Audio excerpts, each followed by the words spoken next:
Maayos na yung kasi.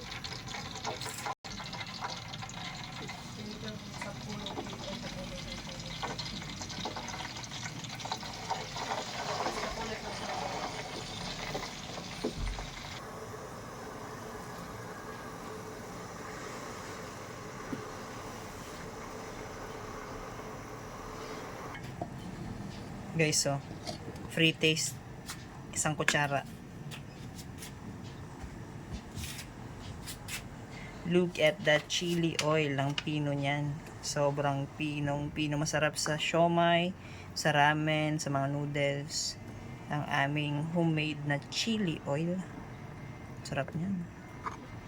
Talagang mapapagana ang iyong kain kapag ito yung ginamit.